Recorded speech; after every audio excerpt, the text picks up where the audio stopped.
Well আজকের ভিডিওতে আমরা দেখব ইনসার্ট থেকে আইকন যে অপশনটি রয়েছে সেটি। সো এটি বেসিক্যালি আপনি মাইক্রোসফট ওয়ার্ডের যদি অ্যাডভান্স যেই ভার্সনগুলো আছে সেইগুলো যদি ইউজ করেন, লাইক আমি এখানে ইউজ করছি মাইক্রোসফটের 2019 ভার্সন। সো আপনারটা যদি এরকম আপডেট ভার্সন হয়ে থাকে তাহলে আপনি এই ধরনের আইকন যে অপশনসটা আছে সেটি পাবেন। বাট আলটিমেটলি আপনার এই আইকনের কোনো দরকার পড়বে না, আসলে এই ভিডিওটা অনেকের জন্যই প্রয়োজন পড়বে না, তারপরও আমরা মডিউল দেখানোর জন্য বলছি। সো চলেন শুরু করা যাক। আইকনে ক্লিক করলে আমরা মাইক্রোসফট অফিস অ্যাপ্লিকেশনের যে ডিফল্ট আইকন রয়েছে সেই আইকনটা কিন্তু আমরা এখানে পেয়ে যাব। অর্থাৎ এখানে যদি আমরা সার্চ দিই যে কোনো রকমের আইকন আমরা কিন্তু এখানে সার্চ দিয়ে বের করতে পারবো, অথবা যদি আমরা এই সাইডের যে ক্যাটাগরিগুলো রয়েছে সেখানে যদি আমরা কোনো একটা ক্যাটাগরিতে ক্লিক করি তাহলে সেখানেও কিন্তু আমরা আমাদের প্রয়োজনীয় যে আইকনগুলো রয়েছে সেগুলো কিন্তু এখান থেকে আমরা নিতে পারবো।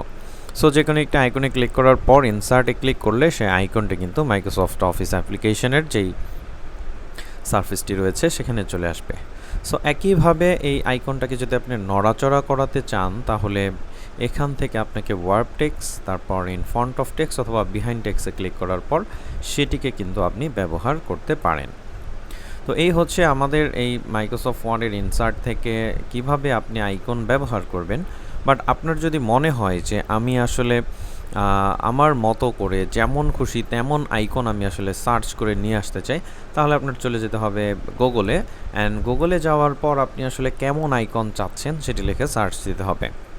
আপনি যদি এডুকেশনাল আইকন চান তাহলে এডুকেশন আইকন লিখতে হবে।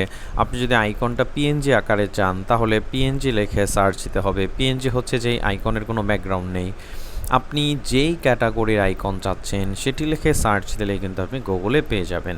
যেমন আমরা এই ওয়েবসাইটটি রাইট বাটনে ক্লিক করে এখানে ওপেন করেছি, অ্যান্ড আমরা এই জায়গাটা থেকে বিভিন্ন রকমের আইকন দেখতে পাচ্ছি।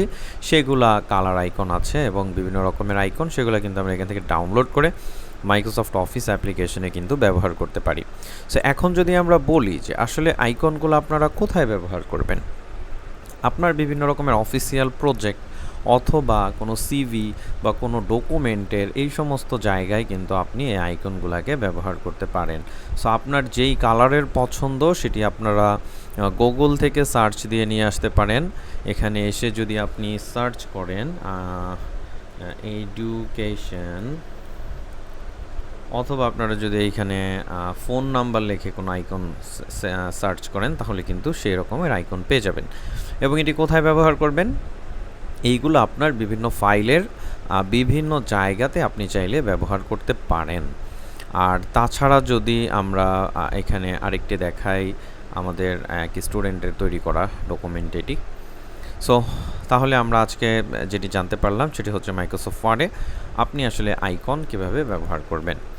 সো এর পরের অপশনটি যদি আমরা দেখি 3D মডেলস, এটি হচ্ছে যে এইটিও একটি অপ্রয়োজনীয় অপশন। আপনি আসলে 3D মডেলে এখানে ক্লিক করার পর বিভিন্ন রকমের 3D অবজেক্ট আপনার সামনে আসবে। আপনি সেই অবজেক্টটাকে সিলেক্ট করে আপনার মাইক্রোসফট ওয়ার্ডে যখন আপনি ইনসার্ট করবেন তখন সেই ধরনের ইমোজি আপনার মাইক্রোসফট ওয়ার্ডের যেই সারফেসটি রয়েছে সেখানে কিন্তু চলে আসবে। এটি আসলে তেমন কাজের না, এইগুলাকে আপনি 3D আকারে রোটেট করতে পারবেন। আসলে বিভিন্ন রকমের টেক্সটের মধ্যে আপনি এইগুলাকে বড় ছোট আকারে বসিয়ে দিয়ে কিন্তু প্রিন্ট করতে পারেন। সো আজকের ভিডিওতে আমরা যেটি দেখলাম সেটি হচ্ছে ইনসার্ট থেকে আইকন অ্যান্ড 3D মডেলস। এটা আপনারা মাইক্রোসফটের আপডেট ভার্সনে পেয়ে যাবেন। আর এটি আসলে তেমন দরকার পড়বে না, আইকনসের দরকার পড়লে আপনারা গুগল থেকে ব্যবহার করতে পারেন। Thank you so very much.